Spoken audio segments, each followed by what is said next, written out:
Bonjour et bienvenue dans ce nouveau bulletin de la Cagouille Céleste. Je suis Claire Henrion et ravi de vous présenter l'actualité astronomique et logique pour la période du 22 au 30 août 2021, soit la troisième phase de la deuxième lune d'été, qui commence donc avec la pleine lune le dimanche 22 août à 14h01, moment de la culmination du soleil, et qui s'achève le lundi 30 août avec le dernier quartier à 9h13. Donc, on va retracer tous les jours du 22 au 30, en commençant par regarder qu'est-ce qu'on va voir dans le ciel dans cette semaine. Donc, je partage mon écran et nous allons sur Stellarium. Non, je vais partager tout l'écran parce il faut naviguer.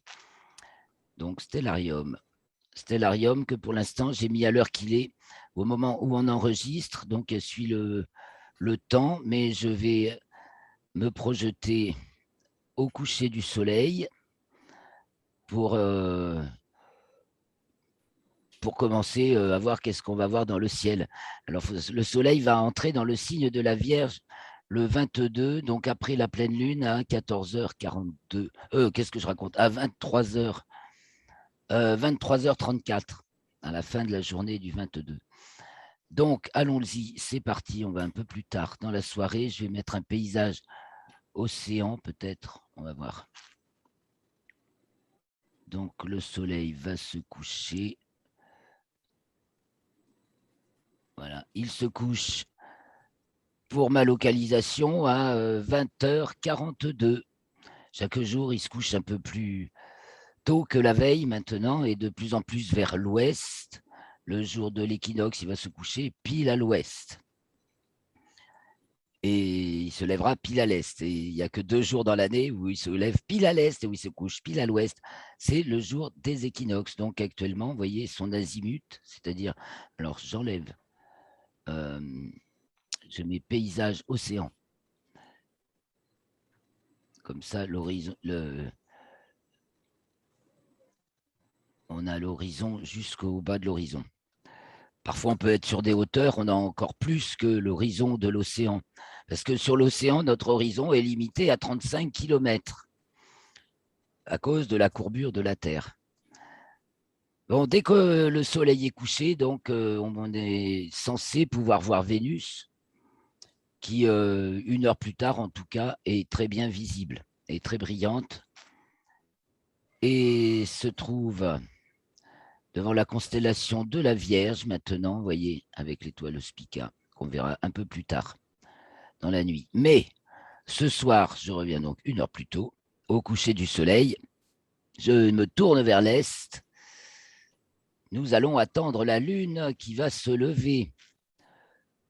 Alors, elle n'est pas encore levée. Quand le soleil se couche, il va falloir attendre quelques minutes. Vous voyez, on voit pointer Jupiter. Enfin, on ne le voit pas en réalité, hein.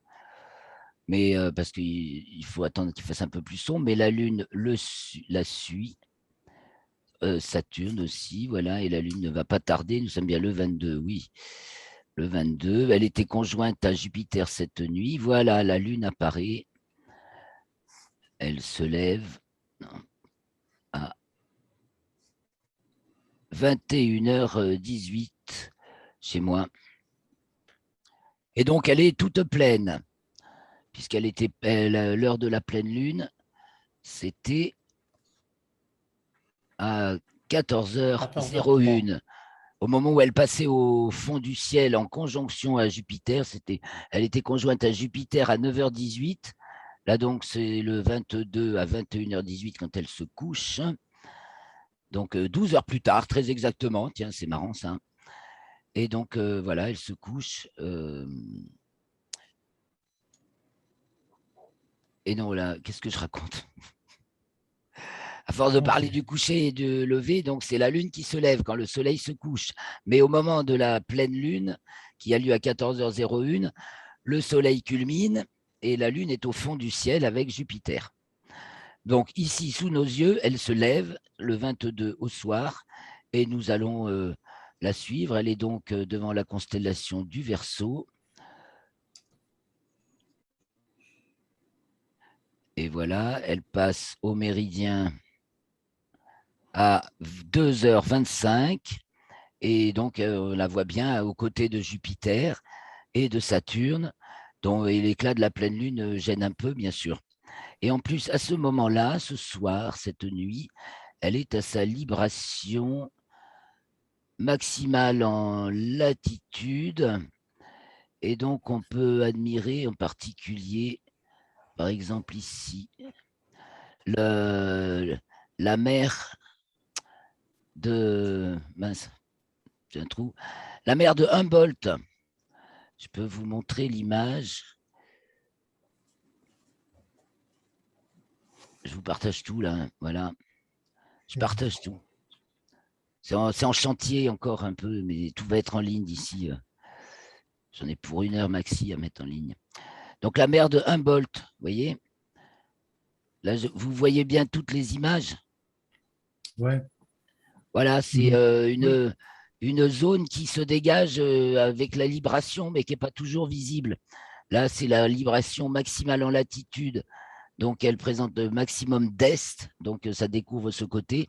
Et en même temps, le lendemain, en longitude, donc elle présente un maximum de nord.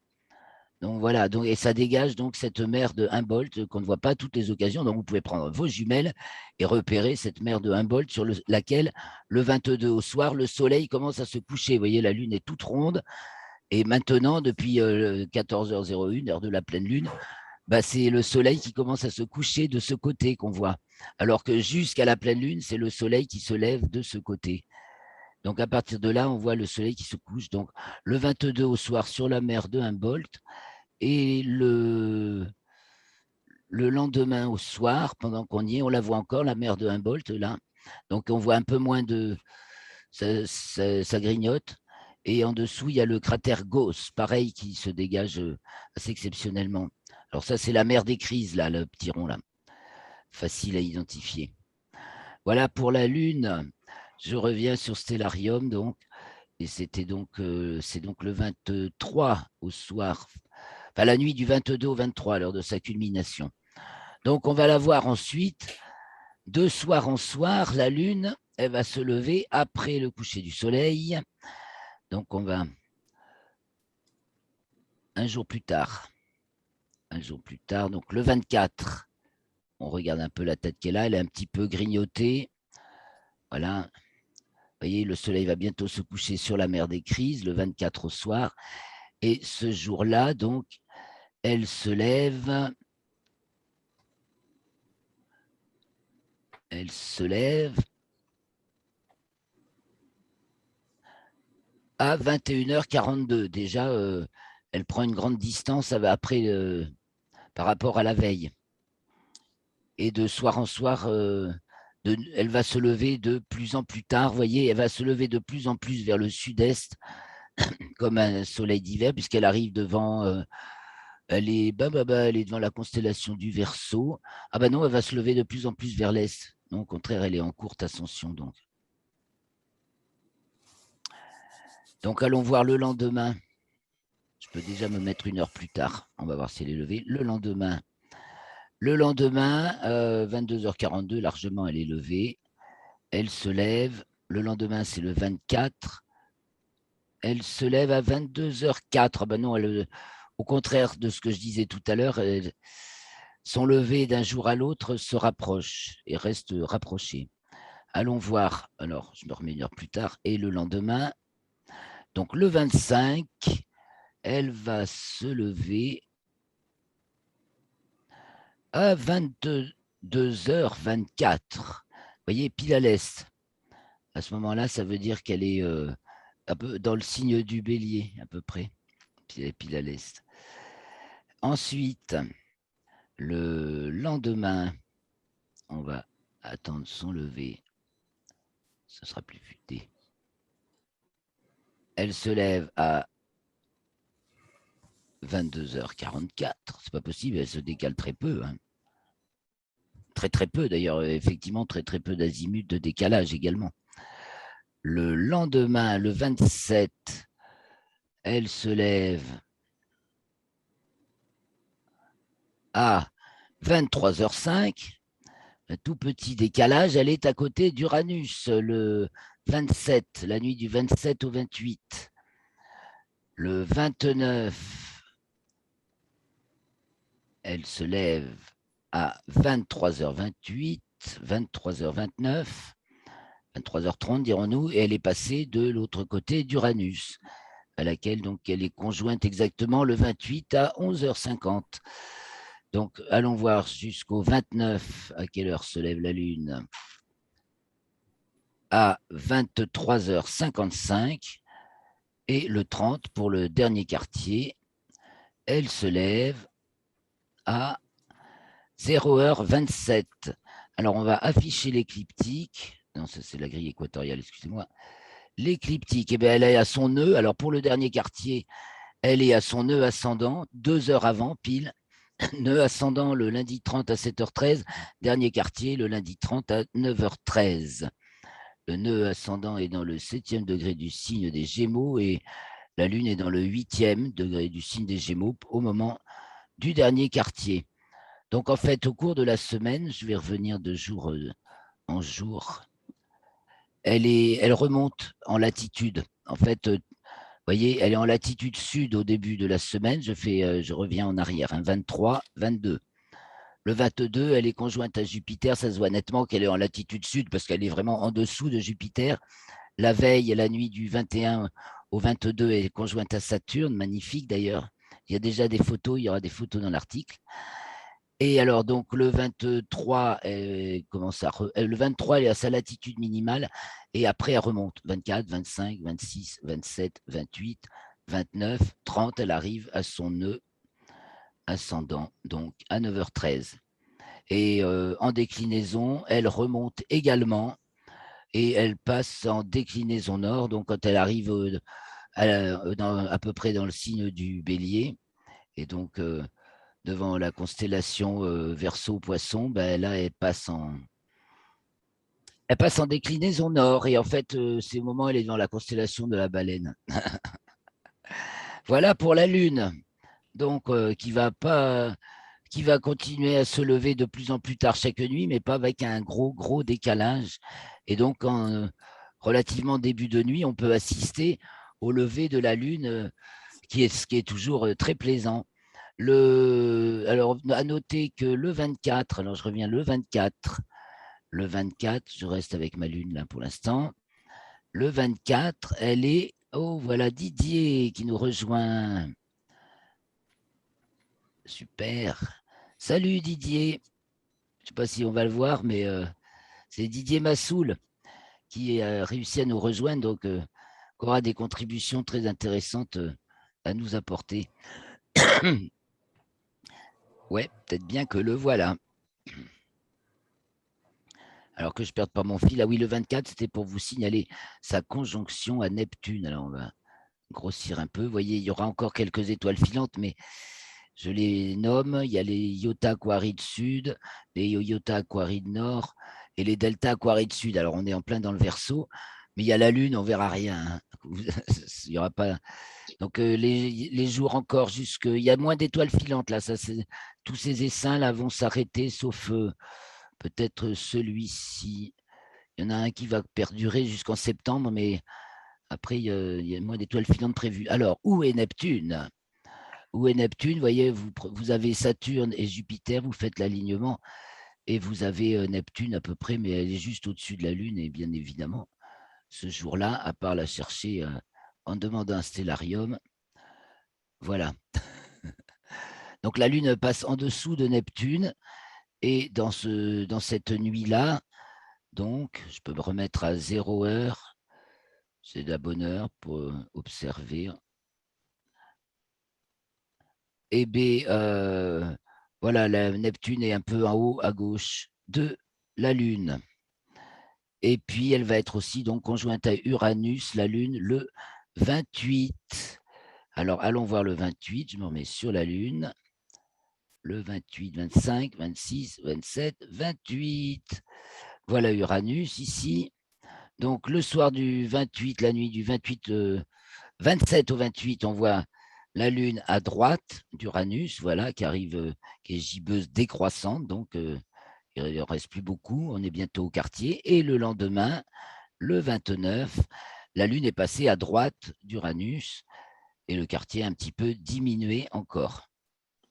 Et puis, pour le dernier quartier, le dimanche, la nuit du dimanche au lundi, du 29 au 30, donc on y est, elle est conjointe aux Pléiades qui sont là. Donc je grossis un peu. Ah oui, donc la Lune est conjointe aux Pléiades. C'est à quelle heure? Le dimanche 29 à 19h03. Cela signale donc qu'elle est entrée dans le signe des Gémeaux. Alors, je vais me mettre à l'heure qui convient, 19h03. Restons sur la Lune.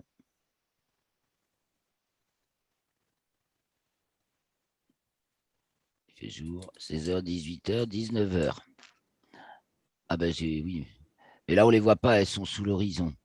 Donc après, il faut attendre leur lever qui est dans la nuit, assez tardivement quand même. Voilà. 0h03, la Lune apparaît sous les Pléiades. Magnifique tableau avec des jumelles, parce que vous ne verrez peut-être pas les Pléiades, sauf juste avant que la Lune se lève. Il faut encore que l'horizon soit propre, drôlement propre pour qu'on les voit à cette hauteur-là. Mais voilà le tableau auquel on pourrait assister la nuit, donc du 30 au 31. Là. Non, du 29 au 30, pardon. La nuit du 29 au 30, juste avant le dernier quartier. Et sachant qu'après, elle sera conjointe à Aldébaran. Voilà pour les spectacles. Donc la Lune va bien illuminer le ciel. En début de nuit, quand même, je vais afficher les constellations. En début de nuit, ou du moins là, on est à 0 heure. Bon, à 0 heure. À 0 heure dans le ciel, qu'est-ce qui se passe? Eh bien, on voit. Non, on voit la grande ours qui descend et qui va raser l'horizon, tandis que du côté du nord, tandis que ces fées culminent, la petite maison à l'envers, le pointé vers l'étoile polaire. Le dragon descend sur la gauche. Donc, on a également, au bout de la tête du dragon, on va retrouver Vega de la lyre et des Deneb du cygne qui est très haute, pratiquement au zénith. Encore, ah oui, en début de nuit, Deneb est au zénith. Enfin, en début de nuit, à 0 heure, Deneb est au zénith.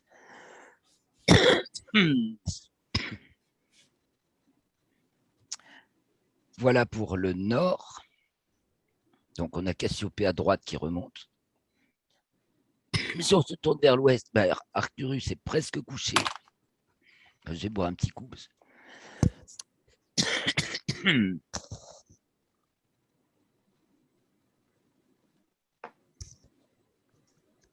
C'est une coupure. Donc, Arcturus est presque couché. Et donc, on basculait vers l'ouest, Vega déjà, tandis que, en fait, ça fait zénith-ouest. Deneb Vega, 0 heure, marque la direction de l'ouest. Sud-ouest, on voit Ophiuchus qui descend, qui va se coucher. Et puis, on voit Altaïr de l'Aigle. Et dans le prolongement, Vega, Altaïr, vous avez les étoiles du Capricorne, la tête du Capricorne. Et là, en ce moment, il y a donc Saturne. Donc maintenant, à 0 heure, vous voyez, Saturne passe au méridien. C'est Saturne qui culmine.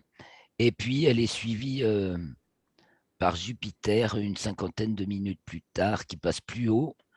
Parce que si vous voulez que je raffiche l'écliptique, vous voyez comment c'est fichu. Jupiter, du coup, est plus haut dans le ciel et passe plus haut à sa culmination.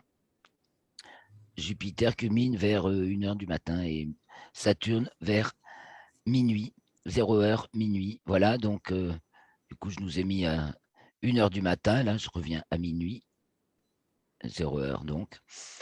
Et donc, Saturne est devant la constellation du Capricorne, donc, je me le disais, l'alignement Vega-Altaïr nous pointe les deux étoiles qui font la tête du Capricorne d'Abi et Algédie. Et derrière, à la queue du Capricorne, il y a Deneb Algédie. Et bon, on en reparlera parce qu'on va repérer Jupiter qui rétrograde par rapport à ces deux étoiles. Je grossis un peu. d'Enab Al-Jedi et Nashira, voilà, pour la queue du Capricorne. Al-Jedi, l'enfant, et Dabi pour la tête du Capricorne. Donc en fait, Jupiter et Saturne reculent devant ces étoiles en ce moment, puisqu'elles sont rétrogrades toutes les deux jusqu'au mois d'octobre. En dessous, ce qu'on voit bien, c'est Faux-Maillot du Poisson austral, qui donc est en dessous de la constellation du Verseau.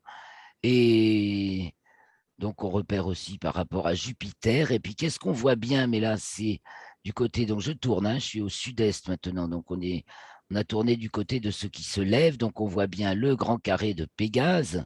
Il est 0 heure. Hein. On va pouvoir, quand il n'y aura plus la Lune, mais la semaine prochaine, hein, on cherchera Neptune, là, dans ce coin-là, entre le Verseau, fille du Verseau, et puis la tête des poissons par là. Et puis, il y a même Uranus à 0 heure, elle est déjà levée aussi. Neptune va être très, très bientôt à l'opposition du Soleil, là, le 14 septembre, je crois. Bon, tant qu'il y aura la Lune, on ne verra pas les poissons. Avant que la Lune n'apparaisse, on pourra peut-être les distinguer si le ciel est propre. Et alors, ça vaut le coup que j'avance 1 heure ou 2 de plus pour qu'il soit plus haut dans le ciel. Voilà, je me mets à 3 heures du matin, mais même à 2 heures du matin, en tout cas, ces derniers jours, elle me flashait dans les yeux, c'est l'étoile Mira de la baleine, qui est si petite en temps général voilà, qu'il faut aller la pêcher sur Stellarium, mais en ce moment, elle est à son maximum de luminosité, et ça fait un point rouge, franchement net, qui brille, elle a un éclat pratiquement égal à celui de l'étoile polaire.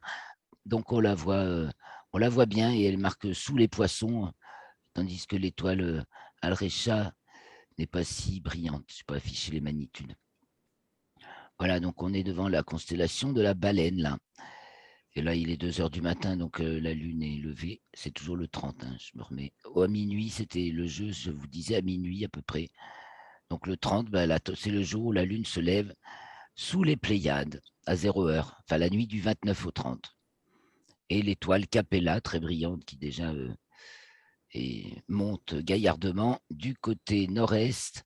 Et puis il y a Persée, Cassiopée et la Voie lactée. Enfin, dès que la Lune apparaît, la Voie lactée s'éteint. Voilà pour le tour du ciel. Je vais continuer, sauf si vous avez des questions là-dessus.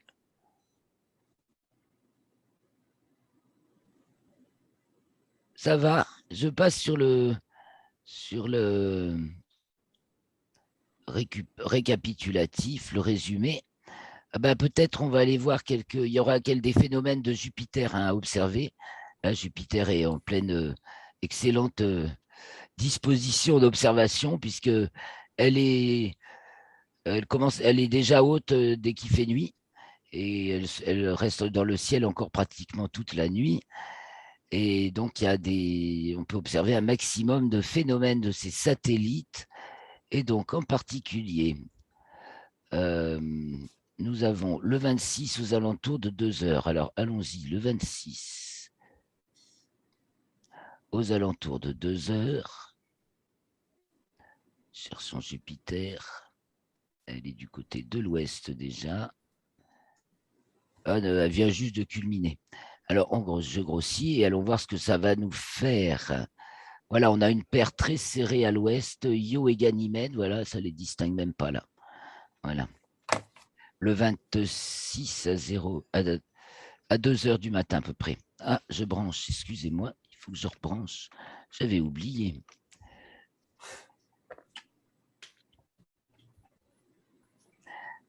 Quel autre jour intéressant à repérer? La nuit du 29 au 30, on a Europe et Ganymède qui passent simultanément devant le disque de Jupiter et qui ensuite projettent leur ombre simultanément. Allons voir ça. Donc, on a dit la nuit du 29 au 30.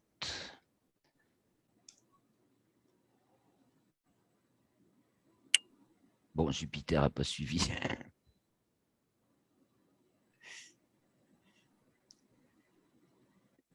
La nuit du 29 au 30.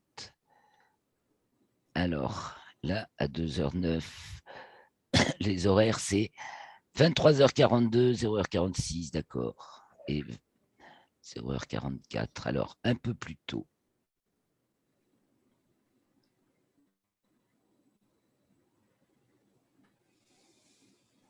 Alors, voyons nos personnages. Mince. Voyons nos personnages un petit peu avant. Qui c'est qui va disparaître? Métis. Bon, ça, c'est sûr qu'il n'y a pas que les 4 lunes de galiléennes de Jupiter, mais les autres sont plus difficiles à voir quand même. Vous voyez, on voit Ganymède et son ombre. Mais là, je suis en train de faire machine avant. Et Io, alors Io réapparaît de derrière Jupiter. Ganymède passe devant Jupiter et il y a son ombre, ou non? Il y a Ganymède arrive devant Jupiter, mais c'est qu'ici, il y a Europe et son ombre. Et un peu plus tard, il va y avoir Europe et son ombre, et Ganymède et son ombre, voyons. Elle va arriver, l'ombre de Ganymède, avant que... Voilà. Avant que celle d'Europe disparaisse, on peut observer tout ça en même temps, avec un bon instrument. Et c'est donc dans la nuit du 29 au 30, aux alentours de minuit. Les horaires sont marqués sur la fiche. Donc, je quitte Jupiter et on va maintenant faire le résumé. Je suis embêté parce que la chienne aboie. Je crois que je marque une petite pause. J'attends qu'elle aboie plus. Hein. Je couperai l'enregistrement. Je vais même...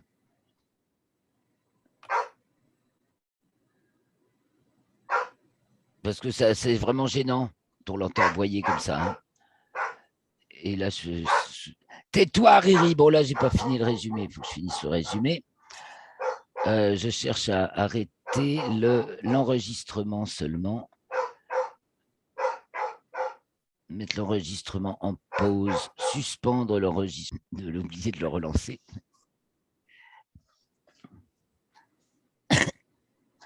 Donc, résumé des événements célestes de la semaine du 22 août, dimanche 22 août, jour de la pleine lune. Donc, à 9h18, la lune est conjointe à Jupiter. Et à 14h01, c'est l'heure de la pleine lune qui se produit dans le 30e degré du signe du Verseau pour la lune, Lion pour le soleil. Et la lune est devant la constellation du Verseau, le soleil, celle du Lion. Ensuite, à 14h42, la lune entre dans le signe des Poissons. Et à 23h34, le soleil entre dans le signe de la Vierge. Voilà pour le lundi 22. Le dimanche 22, décidément. Lundi 23, la lune arrive à sa latitude minimale, comme on l'a vu tout à l'heure, dans ce qu'on appelle le ventre du dragon, à 2h54. En héliocentrique, la Terre arrive dans le signe des Poissons, c'est à 6h52. Ce décalage avec l'entrée dans le signe de la Vierge en géocentrique du Soleil, c'est dû en fait au fait qu'on travaille maintenant avec les coordonnées apparentes de la date, donc qui tiennent compte de la vitesse de la lumière et d'un certain nombre d'autres facteurs qui intègrent l'espace-temps en fait. Et donc ça ne tombe pas à la même heure chronologique, mais c'est une question d'espace-temps. Je pense que ça respecte mieux en fait la réalité. Je pense que Didier, s'il peut nous rejoindre, Didier est spécialiste là-dessus, il pourra nous en reparler aussi. Voilà pour le 23, donc elle passe, la lune, la Terre entre dans le signe des Poissons, voilà, et la lune est à sa latitude minimale. À partir de là, elle remonte. La lune remonte en latitude, à partir de là, et en déclinaison, elle remonte toute la semaine. Ah, revoilà Didier. Et donc, je rappelle, si ça coupe, on reprend sur une deuxième réunion, parce qu'il y a eu des interférences. Donc, mardi 24, la Lune est conjointe à Neptune. La Lune passe donc en dessous de Neptune à 6h49. Bon, on peut repérer Neptune grâce à la Lune, mais on ne la verra pas. Mardi 24, en héliocentrique, Mercure est opposé à Uranus. Mardi 24 à 20h56, la Lune entre dans le signe du Bélier. Elle est donc à ce moment-là devant la constellation des Poissons. Mercredi 25, elle passe en déclinaison nord à 15h15. Elle est devant la constellation de la Baleine et le 10e degré du signe du Bélier. Donc, Mercure, jeudi 26, arrive devant la constellation de la Vierge à 7h14. Donc, bien sûr, en géocentrique. Alors, elle va rester devant la constellation de la Vierge jusqu'au 10 novembre, dû au fait qu'elle va être rétrograde du 27 septembre au 18 octobre. Elle va rester devant la constellation de la Vierge et on va voir aussi qu'elle va rester dans le signe de la Balance. Donc, il se passe quelque chose là au niveau de Mercure cette semaine, puisqu'elle va passer 3 mois dans le même signe et la même constellation. Et vous ne pouviez pas voir mon écran jusqu'à présent? Ben non. Ah, ou Didier peut-être. Michel et Hervé, Ben, vous moi, voyez? Oui. Là, je vois ton tableau, oui. Ah, bah nickel. Oui. Bon, ben Il c'était. y avait un écran noir avant. Ah, pour toi, Didier, c'est ta connexion. Alors, je Oui, moi, j'ai un problème continue. de connexion. Ouais. Voilà. Vas-y. Alors, je continue. Toujours jeudi 26, toujours Mercure en héliocentrique, enfin, et même en géocentrique, elle passe à son nœud descendant. Il y a un petit décalage aussi, 17h21 en héliocentrique et 17h31 en géocentrique. Sa longitude, c'est toujours la même en héliocentrique, enfin, à part le décalage séculaire de à peine 1 degré, 19e Scorpion, tandis qu'en géocentrique, c'est variable, et là, donc, elle est dans le 25e degré du signe de la Vierge.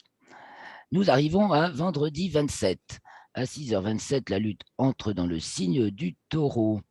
Elle est revenue dans la constellation des Poissons parce qu'elle fait Poisson, Baleine, Bélier. Samedi 28 à 11h50, elle est conjointe à Uranus. Donc, on peut la repérer la nuit du 27 au 28 à droite d'Uranus et du 28 au 29 à gauche d'Uranus. Le dimanche 29, maintenant, à 6h27, Vénus a son nœud descendant, donc en héliocentrique 6h27, 6h28, en géocentrique. En héliocentrique, c'est toujours le 17e degré du signe du Sagittaire, et en géocentrique, cette fois-ci, elle est au 16e Balance. Donc, Mercure nœud descendant le 26, Vénus nœud descendant le 29. Le 29 aussi, Mercure, c'est en déclinaison, il passe en déclinaison sud à 15h40. Et elle est dans le 30e degré du signe de la Vierge, devant la constellation de la Vierge. Dimanche 29, la Lune entre dans le signe des Gémeaux à 18h41, ce qui marque sa conjonction aux Pléiades, ou plutôt sa conjonction aux Pléiades, marque de nos jours qu'elle entre dans le signe des Gémeaux. Donc, elle est conjointe aux Pléiades à 19h03 dans le plan écliptique. Et ce soir-là, eh bien, la Lune... alors, les Pléiades se lèvent à 23h17 chez moi et la Lune à 23h56, juste en dessous, comme on l'a vu tout à l'heure. Lundi 30, 4h22, la Lune est à l'apogée, donc au plus loin de la Terre. Et donc, ça nous fait une semaine de 8 jours. Lundi 30 à 7h09, Mercure entre dans le signe de la Balance. Et donc, du fait de sa rétrogradation du 27 septembre au 18 octobre, va y rester jusqu'au 5 novembre, où il entrera alors dans le signe du Scorpion. Je dis il ou elle pour Mercure, c'est... À lundi 30 à 7h13, 4 minutes plus tard, la Lune est à son nœud ascendant. Donc la Lune, elle monte. Mais Vénus et Mercure, elles descendent. Lundi 30, 9h13, c'est l'heure du dernier quartier de Lune qui marque le 8e degré du signe des Gémeaux pour la Lune, Vierge pour le Soleil, devant la constellation du Taureau pour la Lune, toujours Lion pour le Soleil. Et pour clore la journée, Mercure en héliocentrique entre dans le signe du Sagittaire à 19h51. Et voilà, nous avons fait le tour de la semaine. Je vous ai parlé de la rétrogradation de Mercure.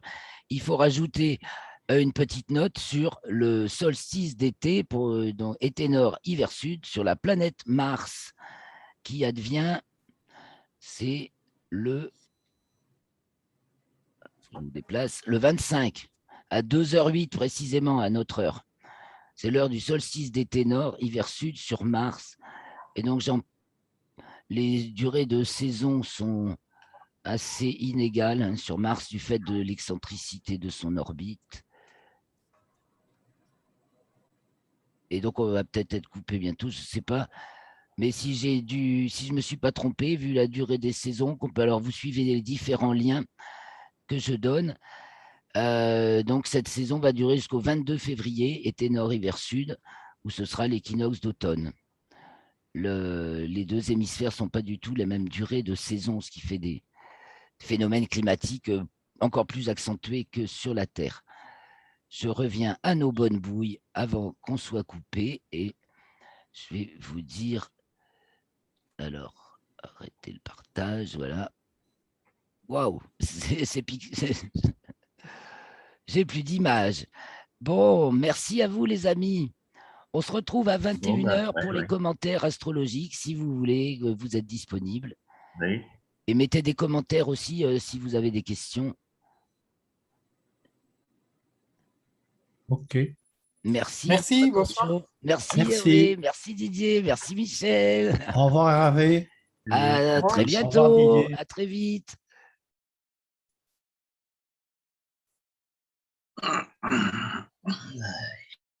Ouais, mais c'est même pas coupé là.